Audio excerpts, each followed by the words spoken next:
السلام علیکم گائز، کیسے ہیں آپ سب؟ میں آپ کی ہوسٹ سیدہ ایمان ایک دفعہ پھر آپ کی خدمت میں حاضر ہوں دی وار آف ڈیتھ بائی سیدہ ایمان کے ایپیسوڈ 13 کے ساتھ۔ تو چلیں بغیر وقت ضائع کیے ہم اپنی ایپیسوڈ سٹارٹ کرتے ہیں۔ یو کو جیسے ہی وائرل ویڈیو کے بارے میں خبر ملی، اس نے پہلے ایسے کانٹیکٹ کیا تھا۔ ڈبل ٹی سے رابطہ کر نہیں سکتا تھا کیونکہ وہ ہمیشہ خود ہی رابطہ کرتی تھی۔ این نے اسے ویڈیو کے بارے میں سب کچھ بتایا اور خود ویڈیو ڈیلیٹ کرنے پہنچا۔ وہ سارم اور اس کے دوستوں کی لوکیشن ٹریس کرتا ان تک پہنچا، وہاں سے انہیں کڈنیپ کیا اور اپنے فارم ہاؤس میں لاتے تہخانے میں بند کر دیا، جبکہ وہ چیختے چلاتے اپنا قصور پوچھ رہے تھے۔ یو کی نظر ساتھ والے دروازے پہ پڑی جہاں آئی قید تھی۔ اپنے دل کے ہاتھوں مجبور ہو کر اس نے وہ دروازہ کھولا اور اندر داخل ہوا جہاں آئی کو کرسی سے باندھا گیا تھا۔ دروازہ کھولنے پر آئی نے نظریں اٹھا کر آنے والے کو دیکھا، لیکن کمرے میں اندھیرا ہونے کے باعث سے کچھ نظر نہیں آیا تھا، لیکن وہ جانتی تھی سامنے کون ہے۔ کمرے میں صرف دروازے سے آتی روشنی تھی، جہاں سامنے بلیک پینٹ شرٹ میں ملبوس، چہرے پر ماسک، ہاتھوں پر گلوز لگائے، ہاتھوں میں پکڑی ہیٹ جو اس نے ابھی اتاری تھی، بلیک شوز پہنے۔ آج اس کی آنکھیں ڈارک براؤن تھی۔ وہ سامنے دیکھتی رہی، لیکن کچھ بھی نظر نہ آنے پر وہ سر جھکا کے وہ قدم پہ قدم چلتا اس کے نزدیک پہنچا۔ دروازہ پورا کھلا ہونے کے باعث روشنی کمرے میں آ رہی تھی۔ وہ آج تیسرے دن سے اس اندھیرے کمرے میں بند تھی، جہاں روشنی کا کوئی ذریعہ موجود نہیں تھا، نہ کوئی کھڑکی، نہ ہی کوئی روشن دان۔ حبس میں ڈوبا وہ کمرہ جو ہر روز 3 ٹائم اتنی دیر کے لیے کھلتا جتنی دیر میں وہ کھانا کھاتی تھی۔ اس کے ہاتھوں کو رسی سے بہت زور سے باندھا گیا تھا اور یو کی نظریں ابھی اس کے صرف بازوؤں پر ہی تھی۔ جانتی ہو میں تم سے نفرت کرنا چاہتا ہوں، ہمیشہ خود سے کہتا ہوں کہ وہ غدار ہے، لیکن پھر بھی میں تم سے نفرت کرنے سے محبت کرنے سے خود کو نہیں روک پاتا۔ پتہ نہیں کیوں یو کے لہجے میں بے بسی تھی۔ میں تمہیں ڈبل ٹی سے دھوکہ بازی کی سزا میں بے تحاشا تکلیف دینا چاہتا ہوں، جس تکلیف میں ان مجرموں کو دیتا ہوں، لیکن میں دے ہی نہیں پاتا۔ اس پر وہ اس کی ہاتھوں کی رسیاں کھولتے بولا۔ اس کے بازو پر رسیوں کی وجہ سے سرخ نشان بن گئے تھے۔ وہ اس کے دونوں بازو پر بنے سرخ نشانوں کو سہلانے لگا۔ تم کیوں مجھے کھول رہے ہو جب جانتے ہو میں بھاگ جاؤں گی؟ آئی نے اس کی طرف دیکھ کر پوچھا، جس کا سارا دھیان اس کی کلائیوں پر بنے نشانوں پر تھا۔ جانتی ہو میں نے اس پیشے میں آنے سے پہلے خود سے وعدہ کیا تھا میں کبھی محبت نہیں کروں گا، لیکن ہو گئی تم سے، نہ جانے کب، کہاں، کیسے، لیکن بس ہو گئی۔ میں خود کو تم سے محبت کرنے سے روک ہی نہیں سکا۔ یو کا لہجہ اس پر بھیگا ہوا تھا۔ وہ اس کی آنکھوں سے 2 آنسو ٹوٹ کر آئی کی کلائی پر گرے، جبکہ اس کے آنسو کو دیکھتے وہ حیران ہوئی تھی۔ کیا وہ اتنی محبت کرتا تھا اس سے؟ لیکن جانتی ہو جو میں آج کرنے جا رہا ہوں، اس سے ڈبل ٹی مجھ سے ناراض ہوگی، شاید مجھے سزا بھی دے، لیکن یہ کرنا اب بہت ضروری ہو گیا ہے، مجھے کر دینا اب ضروری ہو گیا ہے۔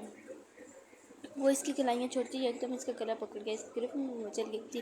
اس کے ہاتھ اپنے گلے سے ہٹانے کی کوشش کر رہی تھی، لیکن لمحہ بڑھتی اس کی گرفت میں نٹھار ہو رہی تھی۔ اس کے سان بند ہونے لگے، اس کا پورا چہرہ سرخ پڑ رہا تھا، اس کے ہاتھ بے جان ہونے لگے۔ یو کے اپنی آنکھوں سے بھی آنسو کی سلسلہ بہتے اس کے گال بھگو رہی تھی۔ اپنی محبت کو اپنے ہاتھوں سے مارنا آسان نہیں تھا۔ اس سے پہلے آئی آخری سانسیں کسی نے آ کر اس کو اس سے دور کیا تھا، جبکہ وہ اپنی گردن پر ہاتھ رکھے مسلسل کھانس رہی تھی۔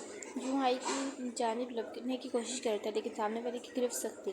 یوں رک جاؤ، that's my order. Double T کی آواز نے یو کو ساکت کیا تھا۔ ڈبل ٹی اس کے دونوں بازوؤں کو سختی سے پکڑے کھڑی تھی۔ دماغ خراب ہو گیا ہے تمہارا؟ کیا کرنا چاہتے تم؟ ہاں؟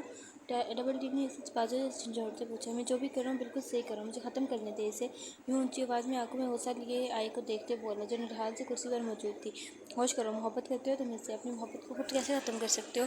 ڈبل ٹی نے خاصی اونچی اور سرد آواز میں کہا، کیونکہ میں خود کو اس سے محبت کرنے سے نہیں روک پا رہی، جانتے ہوئے بھی کہ یہ ایک غدار ہے، اس نے ہمارے درمیان رہتے ہوئے ہمیں دھوکہ دیا ہے، یہ ہماری پیٹھ میں چورا گھونپنے جا رہی تھی۔ کیسے کر سکتی ہے یہ اس طرح ہمارے ساتھ؟ آپ کے ساتھ؟ یو کے لہجے میں بے بسی لیے روتے ہوئے بولا تھا۔ ہاں، آج وہ 25 سالہ مرد رو رہا تھا، اپنی محبت سے بے بس ہوتے رو رہا تھا۔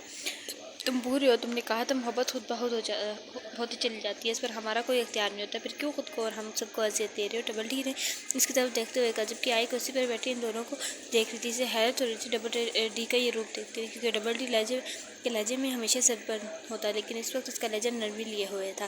میں نہیں جانتا میں اس سے کیوں محبت کرنے لگا ہوں، میں اسے نہیں دیکھنا چاہتا، میں جب بھی اسے دیکھتا ہوں مجھے اذیت ہوتی ہے۔ وہ لہجے میں دکھ لیے بولا، اس کے لہجے اور چہرے کا دکھ ان دونوں نے بخوبی محسوس کیا تھا، اور پھر ڈبل ڈی نے وہاں کھڑے ہوتے ہی ایک فیصلہ کیا۔ وہ نہیں جانتی تھی اس سے اسے کتنا نقصان ہوگا، لیکن وہ فیصلہ کر چکی تھی۔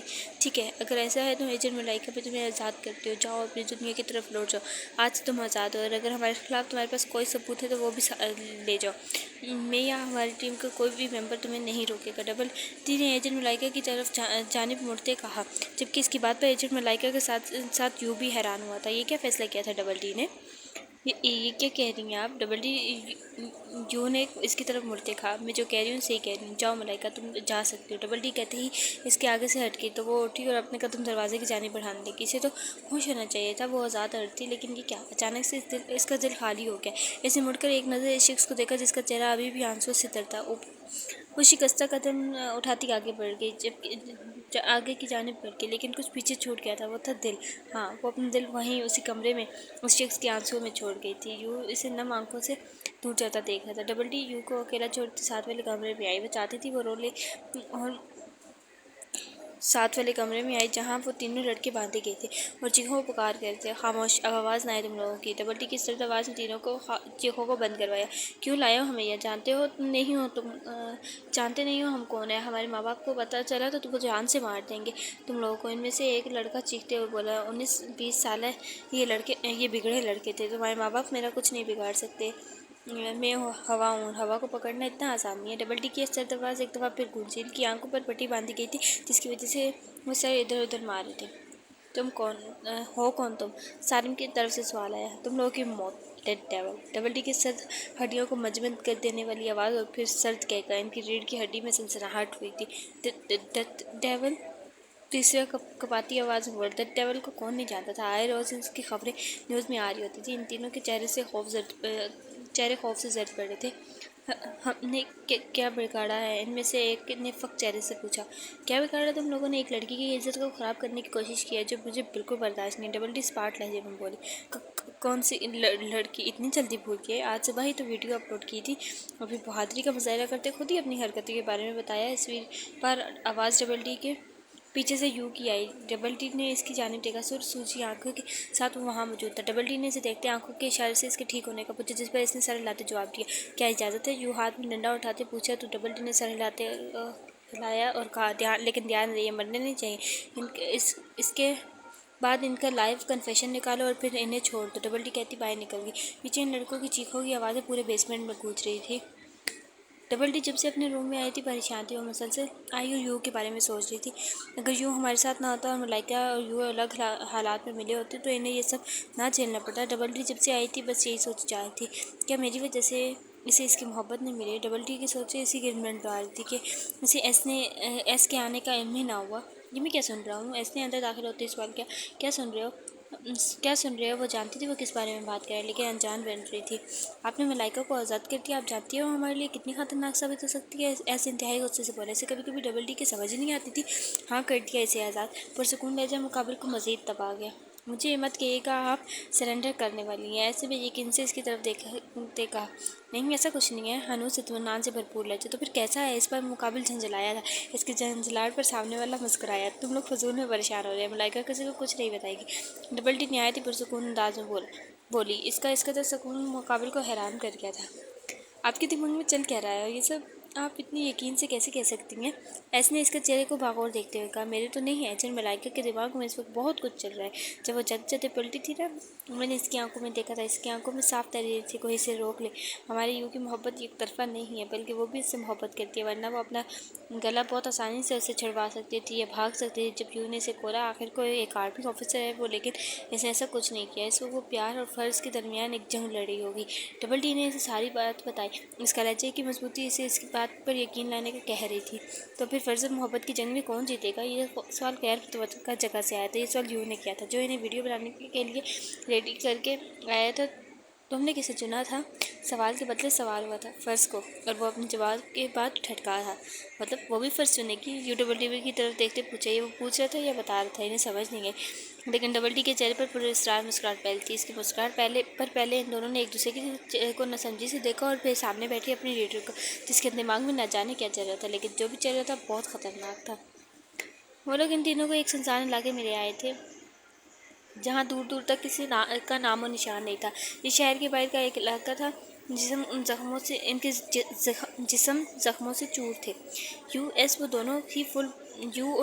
دونوں ہی فل بلیک ڈریس لیکن ڈارک براؤن آنکھوں کے ساتھ ان کے سامنے موجود تھے۔ اب تم لوگ لائیو پوری دنیا کے سامنے اپنی غلطی قبول کرو گے اور ساتھ اس لڑکی سے معافی مانگو گے۔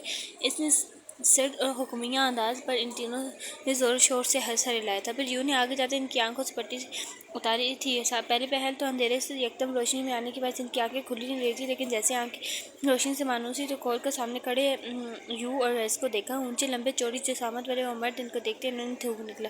تیار ہو تم سب؟ ایس نے پوچھا تو انہوں نے حلق تر کرتے اس بات میں سر ہلایا۔ ان کے پاس انکار کی گنجائش ہی نہیں تھی۔ میں سالم علی لغاری کا بیٹا آج پوری دنیا کے سامنے کنفیس کرتا ہوں کہ فجر کی وہ ویڈیو میں نے اور میرے دوستوں نے مل کر وائرل کی تھی۔ ہم نے ویڈیو میں صرف فجر شیرازی کا چہرہ استعمال کیا تھا۔ ہم اس سے ہوئی اپنی بے عزتی کا بدلہ نہیں چاہتے، لیکن ہم اپنے ایکٹ پر شرمندہ ہیں اور پوری دنیا کے سامنے فجر شیرازی سے معافی مانگتے ہیں۔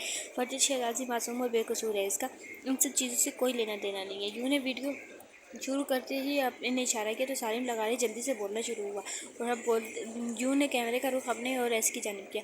آپ لوگ یہ بات یاد رکھیں، اگر یہاں کوئی بھی غلط کام کرے گا تو ڈٹے والے ان کا خاتمہ کرنے کے لیے موجود ہے۔ اگر آئندہ کسی بھی لڑکے نے اپنی انا کی خاطر کسی لڑکی کی عزت کو پامال کرنے کی کوشش کی تو ان کا حال اس سے بھی زیادہ برا ہوگا۔ یوں نے سرد لہجے میں کہا۔ اس نے وائس چینجر ڈیوائس کے ذریعے اپنی آواز کو تبدیل کر کے بات کی تھی۔ عارف نے کچھ اس طرح کی ٹیکنالوجیز یوز کی تھی کہ ان کی یہ ویڈیو ہر ٹی وی چینل اور موبائل پر خود بخود ہی پلے ہونی تھی۔ آج پھر ڈٹے والے نے بتا دیا تھا کہ انہیں کوئی نہیں روک سکتا، وہ جو کرنا چاہے کر جاتے ہیں۔ اس کے بعد انہوں نے ان تینوں ان کے گھر چھوڑا اور خود اپنی اپنی منزل کی جانب بڑھ گئے۔ نمرا جب گھر پہنچی تو فجر جاگ رہی تھی۔ فجر بیٹے آپ اٹھ گئی، آپ کی طبیعت کیسی ہے؟ ہمیں فجر کے بارے میں پیار کرتے ٹھیک، لیکن فجر نے ویڈیو کے بارے میں پوچھا۔ فجر ویڈیو ڈیلیٹ ہو گیا، لیکن آپ نے جو حرکت کی ہے نا اس کے لیے میں آپ سے سخت ناراض ہوں۔ جان نکالتی تھی آپ نے میری، کیا میں مر گئی تھی جو آپ نے یہ سب کیا تھا؟ نمرا کی آخری بات میں فجر تڑپ ہی تو اٹھی تھی۔ اوکے پلیز ایسے تو نہ بولیں۔ فجر تڑپ کر نمرا کے ہاتھ اپنے ہاتھ میں لیتے اپنی آنکھوں سے لگایا۔ ماں کا درجہ رکھتی تھی نمرا اس کے لیے؟ اچھا آپ کو میرے الفاظ سے تکلیف ہو رہی ہے، اور آپ نے جو کیا اس سے مجھے تکلیف نہیں ہوئی ہوگی؟ اگر میں ذرا سا لیٹ ہو جاتی تو آپ جانتی ہیں کیا ہو سکتا تھا؟ آپ نے چیزوں کو مجھ سے ڈسکس کرنے سے بہتر مرنا سمجھا ہے۔ نمرا نے افسوس اور دکھ سے فجر کی جانب دیکھتے کہا، I'm sorry اپی، میں آئندہ ایسا کچھ نہیں کروں گی، میں ڈر گئی تھی، گروپ میں سب برے میسج کر رہے تھے۔ فجر نے روتے ہوئے شرمندگی سے کہا، بیٹا جو بھی تھا آپ کو مجھے بتانا چاہیے تھا۔ فجر نے نمرا کو سمجھاتے کہا، میں نہیں چاہتی تھی کہ فجر کل کو دوبارہ سے جذباتی ہو کر اس طرح کے قدم اٹھائے۔ مجھے لگا آپ بھی مجھے غلط سمجھیں گی اور آپ کو بھی لگے گا کہ اس ویڈیو میں ہوں۔ فجر کے کہنے پر نمرا نے بے یقینی سے اس کی جانب دیکھا۔ مطلب فجر کو اس پر یقین نہیں تھا؟ فجر وہ بے یقینی سے اتنا ہی بول پائی تھی، اس کے آگے سارے الفاظ ہی ختم ہو چکے تھے۔ فجر نے نمرا کی جانب دیکھا اور اسے اندازہ ہوا تھا وہ غلط بول چکی تھی۔ فجر مطلب پچھلے 17 سال سے آپ کو مجھ پر یقین نہیں ہے؟ آپ کو لگا میں آپ پر یقین نہیں کروں گی، میں آپ سے کوئی صفائی مانگوں گی؟ فجر میں نے آپ سے کہا تھا میں ہمیشہ آپ کے ساتھ ہوں اور ہمیشہ رہوں گی، پھر بھی آپ؟ نمرا کے لہجے میں دکھ تھا اور وہ دکھ فجر نے بخوبی محسوس کیا تھا۔ نہیں اب ایسی بات نہیں ہے، فجر نے کبھی نمرا کے لہجے میں اتنا دکھ نہیں محسوس کیا تھا۔ وہ جانتی تھی نمرا نے اس کے لیے بہت کچھ کیا ہے، اتنا جتنا کوئی نہیں کر سکتا ہے، جبکہ نمرا کے چہرے یہ چیز تکلیف دے رہی تھی کہ اتنے سالوں میں وہ اس کو خود کا یقین نہیں دلا سکی۔ اپیہ نمرا اٹھ کر وہاں سے جانے لگی جب فجر نے اسے نم آواز میں پکارا۔ نمرا جو اس وقت اکیلا رہنا چاہتی تھی فجر کی بیوی کی آواز پر رک گئی۔ اپیہ میں دوبارہ ایسا نہیں کروں گی، بس آپ ناراض نہ ہو۔ فجر کے لہجے میں التجاتی اور آنکھوں میں آنسو۔ اوکے فجر، لیکن آئندہ آپ کبھی بھی کسی بھی سچویشن میں اس طرح نہیں کریں گی، بلکہ مجھ پہ یقین کرتے ہوئے میرے پاس آئیں گی، اور اب رونا نہیں ہے۔ نمرا اس سے ناراض ہی کہاں رہ سکتی تھی، اسی لیے اسے دیکھتے پیار سے بولی، لیکن نمرا کو اندر سے یہ بات کاٹ رہی تھی کہ فجر کو اس پر بھروسہ نہیں ہے۔ اس سے کچھ دیر باتیں کرنے کے بعد نمرا پری کی طرف گئی، کیونکہ آج اس نے اسے اگنور کیا ہوا تھا۔ نمرا ملازمہ کے پاس سے جب گئی تو پری اپنی ماں کو اتنی دیر بعد دیکھنے پر آنکھوں میں آنسو بھرے بازو اوپر کر گئی۔ اوہ میرا بچہ ماما کو مس کر رہا تھا۔ I'm sorry ماما، آج سارا دن بزی رہی، آپ کو ٹائم نہیں دے سکی۔ ماما گنتی ہیں، آپ کو دیکھتی ہی نہیں۔ نمرا پری کو اڑاتے سے پیار کرتے ساتھ ساتھ باتیں بھی کر رہی تھی، جس پر پری اپنی زبان میں ان کا جواب دے رہی تھی۔ نمرا کافی دیر اسی طرح پری کے ساتھ کھیلتی رہی۔ اپیہ یہ دیکھیں، نمرا پری کے ساتھ کھیل رہی تھی جب فجر ہاتھ میں موبائل پکڑتے ہوئے بھاگتی ہوئی اس کے پاس آئی۔ بھاگتی ہوئی پاس آتی کہہ رہی تھی، اس کا سانس پھوٹ چکا تھا۔ آرام سے بچے، کیا ہو گیا؟ نمرا نے فجر کو کہا تو فجر نے نمرا کے پاس بیٹھتے اسے سارے لوگوں کو معافی کی ویڈیو دکھائی کہ تتیول نے ان سے ویڈیو بنوائی ہے۔ فجر خوشی سے نمرا کو بتانے لگی، ہاں لیکن آپ کو تو تتیول اچھا نہیں لگتا؟ نمرا نے مسکراہٹ دباتے پوچھا، کیونکہ اکثر نیوز میں بھی جب بھی تتیول کا ذکر ہوتا ہے فجر غصہ کرتی اور اپنی نفرت کا اظہار بھی کر دیتی۔ ہاں لیکن کوئی تو اچھا کام کیا ہے اس تتیول، ویسے اب عقل ٹھکانے آ چکی ہوگی سارے لوگوں کی۔ فجر کی خوشی اس کے لہجے اور انداز سے معلوم ہو رہی تھی۔ اب یہ آپ کو پتہ ہے گروپ میں بھی سب نے مجھے سوری کہا ہے۔ فجر خوشی سے نمرا کو گروپ کے میسج دکھا رہی تھی اور نمرا کو چاہیے بھی کیا تھا، فجر کی خوشی، اور فجر خوش تھی۔ دیکھا فجر، موت کسی چیز کا حل نہیں ہوتی، بلکہ موت تو خود ایک مشکل چیز ہے۔ وہ کیسے کسی چیز کا حل ہو سکتی ہے؟ اور موت بہت تکلیف دیتی ہے فجر، بہت تکلیف۔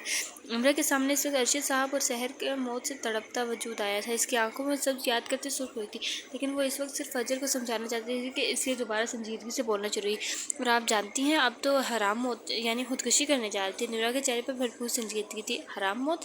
فجر نے حیرانی سے نمرا کی جانب دیکھا۔ ہاں، خودکشی کو اللہ تعالیٰ نے حرام قرار دیا ہے اور اس کا بہت بڑا گناہ ہے۔ فجر، آج کل کے بچے ذرا سی مصیبت اور خودکشی کی طرف چل جاتے ہیں۔ وہ یہ نہیں جانتے ہوئے کر کے اپنی دنیا سے مصیبتیں ختم کر لیتے ہیں، لیکن اپنی آخرت خراب کر لیتے ہیں۔ رزلٹ میں نمبر کم آئے، خودکشی کر لی، ذرا سا مہنگائی بڑھی، خودکشی کر لی۔ لوگوں نے خودکشی کو مشکل کا حل سمجھ لیا، لیکن ایسا نہیں ہے۔ موت بہت مشکل ہے، بہت مشکل۔ نمرا نرم مگر سنجیدہ چہرے لیے اسے سمجھا رہی تھی۔ وہ سمجھ بھی رہی تھی۔ پری بھی نمرا کی گود میں بیٹھی باغور اپنی ماں کی باتیں سن رہی تھی۔ ابیا، میں سمجھ گئی، موت ہر چیز کا حل نہیں ہوتی۔ میں دوبارہ ایسا کچھ نہیں کروں گی، بلکہ اللہ سے معافی بھی مانگوں گی۔ فجر نے نمرا کی بات سمجھتے ہوئے کہا، گڈ۔ فجر، زندگی ایک بہت بڑی نعمت ہے، اسے ذرا ذرا سی باتوں پر ضائع نہیں کرنا چاہیے۔ فجر نے ایک بار پھر کہا تو فجر نے نمرا نے ایک بار پھر کہا تو فجر نے سر ہلایا۔ زندگی کا ایک اور دن ایسے ہی نکل گیا۔ جیسے جیسے زندگی گزر رہی تھی مشکل ہوتی جا رہی تھی۔ ہر روز ایک نئی مصیبت، ایک نئی مشکل تیار رہتی تھی جس کا سامنا نمرا کو کرنا پڑتا تھا۔ زندگی آسان نہیں تھی، لیکن چہرے پر مسکراہٹ رہتی تھی۔ ایک نئے دن نے اپنے پر پھیلائے۔ سورج کی کرنیں نمرا کے کمرے میں کھڑکی کی اوٹ سے اندر داخل ہوئی تھی، لیکن یہ کیا، کمرے میں تو کوئی نہیں تھا۔ دھوپ کی کرنیں مایوس ہو کر پلٹی۔ اس بار وہ کرنیں کچن کی کھڑکی سے اندر آئی تھی اور یہاں ان کی تلاش مکمل ہوئی تھی، کیونکہ سامنے ہی نمرا انہیں ناشتہ بناتی دکھائی تھی۔ اگر غور سے نمرا کو دیکھا جائے تو اس کی آنکھیں سرخ اور رات جگہ کی نشاندہی کر رہی تھی۔ نہ جانے اسے کون سی باتیں تھیں جو اسے ساری ساری رات سونے نہیں دیتی تھی۔ وہ جلدی سے ناشتہ بنانے کے بعد فجر کے کمرے میں کی جانب بڑھی، جہاں فجر ساحل کے دیے کے ٹیڈی بیئر کو گلے سے لگائے سوتے ہوئے بہت معصوم اور پیاری لگ رہی تھی۔ اٹھ جائے فجر، دیر ہو رہی ہے، یونی نہیں جانا کیا؟ نمرا پیار سے فجر کو اٹھانا چاہتی، فجر گسمسا کر دوبارہ سو گئی۔ فجر، اٹھ جائیں، یعنی یونی نہیں جانا؟ یونیورسٹی کے نام پر فجر نے پٹ سے آنکھیں کھولی تھی۔ اس کے چہرے کا رنگ پھیکا پڑا۔ میں نہیں جاؤں گی، فجر آواز میں خوف لیے بولی۔ اور آپ کیوں نہیں جائیں گی؟ نمرا نے نرمی سے پوچھا۔ وہ فجر کچھ بول ہی نہیں سکی، لیکن نمرا سمجھ چکی تھی وہ کیا کہنا چاہ رہی ہے۔ نو فجر، آپ جائیں گے اور بتائیں گے سب کو کہ آپ کو ان سب چیزوں سے فرق نہیں پڑتا۔ شرمندہ انہیں ہونا چاہیے جنہوں نے وہ سب کیا، اور وہ ہوں گے بھی۔ آپ کو ڈرنے کی یا شرمندہ ہونے کی ضرورت نہیں ہے۔ آپ فجر شہرازی ہے، the best police officer Arshad Shehrazi کی بیٹی۔ نمرا نور شہرازی کی بہن ہے۔ آپ کو دکھانا ہوگا کہ آپ نہیں ڈرتے۔ نمرا نے اسے ہمت دی۔ آخر وہ کیوں شرمندہ ہوتی؟ اس نے تو ایسا کچھ نہیں کیا تھا۔ فجر اضطرابی کیفیت میں اپنے ہونٹ ڈالتے ہوئے کچل رہی تھی۔ فجر، آپ جائیں گی نا؟ نمرا نے بہت مان سے پوچھا۔ نمرا نے اس سے تو پہلے فجر نے کچھ مانگا تھا، اس کا حوصلہ وہ کیوں نہ کرے؟ نمرا نے اس سے پہلے نمرا نے تو پہلی بار فجر سے کچھ مانگا تھا، اس کا حوصلہ وہ کیوں نہ کرتی؟ اسے جلدی سے بیڈ سے اترتی بولی، آپ ناشتہ لگائیں، میں بھی تیار ہو کر آئی۔ فجر نے نمرا کا مان رکھا اور جانے کو تیار ہونے لگی۔ شاباش میرا بچہ، مجھے آپ پر فخر ہے، نمرا نے کہتے اس کے ماتھے پر لب رکھتے کہا، اور پھر فجر کا تیار ہونے چلی گئی اور نمرا ناشتہ لگانے۔ تمہیں شرم نہیں آتی؟ اپنے سے بڑے پر ہاتھ اٹھاتے ہوئے ساحل اور فجر ایک دفعہ پھر لڑتے ہوئے ڈائننگ ٹیبل کی طرف آ رہے تھے، تو بڑے ایسی حرکتیں نہ کرے۔ فجر نے بھی توبدو جواب دیا۔ اورنج اور میرون ڈریس میں بہت پیڑ لگ رہی تھی، جبکہ ساحل کیمل کلر پینٹ کے ساتھ وائٹ شرٹ پہنے، ماتھے